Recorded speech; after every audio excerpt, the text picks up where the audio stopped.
देखिए प्रश्नावली 3.2 का जो प्रश्न है वो पहले में 3 प्रश्न पूछा गया है। कह रहा है कि पहला, कार्तीय तल में किसी बिंदु की स्थिति निर्धारित करने वाली क्षैतिज और ऊर्ध्वाधर रेखा का क्या नाम है। ठीक है, तो जो कार्तीय तल होते हैं तो ऐसे हम कुछ ग्राफ बनाते हैं, तो जो इसमें दिख रहा है इस रेखा को क्षैतिज रेखा कहते हैं, क्षैतिज। ठीक है, क्षैतिज रेखा। और इसको जो कहते हैं ऊर्ध्वाधर रेखा। ठीक है, तो क्षैतिज और ऊर्ध्वाधर रेखा, तो हम आपको पहले बताए थे जो क्षैतिज रेखा होती है उसे x अक्ष कहना चाहिए, और जो ऊर्ध्वाधर लाइन होती है उसे y अक्ष कहते हैं। ठीक है, तो आप जो पहला प्रश्न है उसका उत्तर नोट कर देंगे। क्षैतिज रेखा को x अक्ष कहते हैं। ठीक है, x अक्ष कहते हैं, और ऊर्ध्वाधर रेखा को y अक्ष कहते हैं। ठीक है, ये आपका उत्तर हो जाएगा। पुनः इसमें दूसरा पूछ रहा है, दूसरा प्रश्न है, कह रहा है कि इन दोनों रेखाओं से बने तल के प्रत्येक भाग के नाम बताइए। इन दोनों रेखाओं से बने तल के प्रत्येक भाग का नाम बताइए। बताओ कितना भाग बना है जी? 1, 2, 3 और 4। ठीक है, तो पहले भाग का क्या नाम है? प्रश्न यहाँ नोट कर लेंगे। उत्तर देखिए, यहाँ पर उत्तर है पहले भाग को क्या कहते हैं? प्रथम। पहले भाग को कहते प्रथम चतुर्थांश। ठीक है, दूसरे भाग को कहते हैं द्वितीय चतुर्थांश, और तीसरे को कहते हैं तृतीय चतुर्थांश, और चौथे को कहते हैं चतुर्थांश। ठीक है, प्रथम चतुर्थांश, द्वितीय चतुर्थांश, तृतीय चतुर्थांश और चतुर्थ चतुर्थांश। और इसके बाद तीसरा प्रश्न में पूछा गया है, कह रहा है कि उन बिंदु के नाम बताइए जो जहाँ पर ये दोनों रेखा एक दूसरे को प्रतिच्छेद करती है। तो देखो यह रेखा और यह रेखा यहाँ पर ना प्रतिच्छेद किया है, इसे ओरिजिन कहते हैं। या प्रश्न नोट करने के बाद लिखेंगे उत्तर में मूल बिंदु कहते हैं। क्या कहते हैं? मूल बिंदु कहते हैं। जब दो रेखा एक दूसरे को जहाँ पर प्रतिच्छेद करती है तो इन दोनों रेखा जहाँ पर प्रतिच्छेद कर रही है इस भाग को क्या कहते हैं? इस बिंदु को मूल बिंदु कहते हैं। तो इस प्रकार ये कंप्लीट हो जाएगा। प्रश्नावली के 3.2 का ये जो दूसरा प्रश्न है, दूसरा का पहला क्या कर रहा है? इस फिगर से देखना है हमको मान।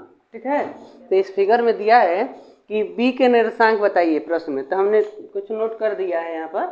तो b के निर्देशांक हमने नोट किया है -5 और 2।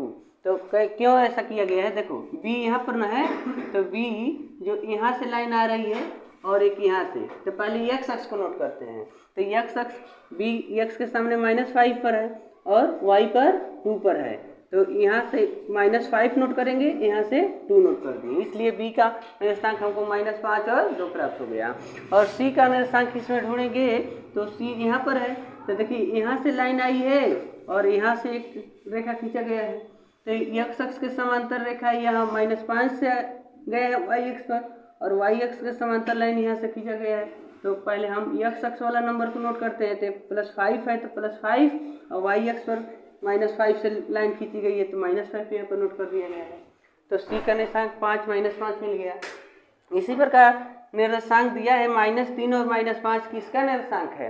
तो देखो -3 और -5, -3 और y से -5 लाए तो देख रहे हैं कि दोनों एक दूसरे को यहाँ पर क्रॉस कर रहा है, तो ई बिंदु पर कर रहा है ना, तो इसलिए ई का ये जो -3 -5 है ई का निर्देशांक है। ठीक है, आप पढ़ सकते हैं ई का निर्देशांक है। ठीक है, अब देखिए निर्देशांक 2 और -4 द्वारा पहचाना गया बिंदु किसका है? तो +2 और -4 ना, +2 यहाँ पर है और -4 यह, दोनों एक दूसरे को जी पर न क्रॉस कर रहे हैं। तो 2 और -4 द्वारा पहचाना गया बिंदु जी का है। ठीक है, तो जी यहाँ पर है तो जी का हो गया। इसी प्रकार 5वां प्रश्न दिया है। 5वां में कर है डी का भुज बताइए। डी का भुज, भुज माने यक्ष अक्ष का मान बताना है। ठीक है, तो डी कहाँ पर इसमें देखना है हमको, ई है और यहाँ पर डी है ना, तो डी का भुज, तो यक्ष अक्ष पर कितना दूरी लिया है? 6, तो डी का भुज हो जाएगा 6। मान लो अगर डी का निर्देशांक है 6 और यह रेखा है 6 2, तो इसमें भुज क्या है? 6 हो जाएगा। तो डी का भुज बराबर 6 है। ठीक है, इसी प्रकार अगर 6वां प्रश्न पूछ रहा है इसका, कह रहा है कि यच की कोटि बताइए। बिंदु यच का कोटि, तो कोट की बात करें तो यच इसमें ढूंढेंगे कहाँ पर है? तो यच यहाँ पर है। कोटि, तो जो यच का निर्देशांक है तो उसमें y का मान कितना है?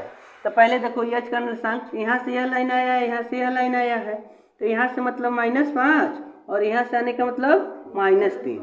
तो इसमें कोटि कौन है? -3। जो y अक्ष का निर्देशांक होगा वो कोटि होगा। ठीक है, तो यहाँ कह देंगे यच का कोटि -3 है। प्रश्न नंबर 7 कह रहा है यल के निर्देशांक बताओ। यल के निर्देशांक, तो यल का देखो यहाँ पर यल है ना, तो यल y अक्ष पर ना है, x अक्ष की तरफ तो कहीं भी नहीं किया है, तो यहाँ कह देना है 0 और 5। यल का निर्देशांक क्या होगा? y अक्ष पर है बट x अक्ष की ओर नहीं इधर उधर हुआ है, तो यल का निर्देशांक हो गया 0 5। ठीक है, और प्रश्न नंबर 8 कह रहा है कि यम का निर्देशांक बताइए।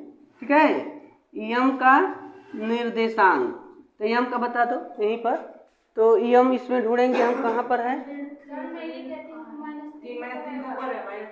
तो यम जो है, यम देखिए यहाँ पर है, यम यहाँ पर है, छूट गया था। ठीक है, तो यम यहाँ पर हम नोट कर दिए। तो यम का निर्देशांक क्या होगा? देखो x अक्ष पर में यम है और y अक्ष पर तो इधर चाहे इधर बढ़वे नहीं किया, तो यम 3 पर है, -3 पर, और y की वैल्यू 0 हो जाएगी, न कि इधर गया है न कि इधर गया है, वो x अक्ष पर, सीधे x अक्ष पर ही है, तो इसलिए इसका निर्देशांक हो जाएगा 3 0। ठीक है, माइनस है तो माइनस नोट कर लेंगे, -3 0 हो गया। ठीक है, इस प्रकार यानी दूसरे का जो 8 प्रश्न पूछे गए थे इस फिगर से देखकर सबको नोट कर दिया गया।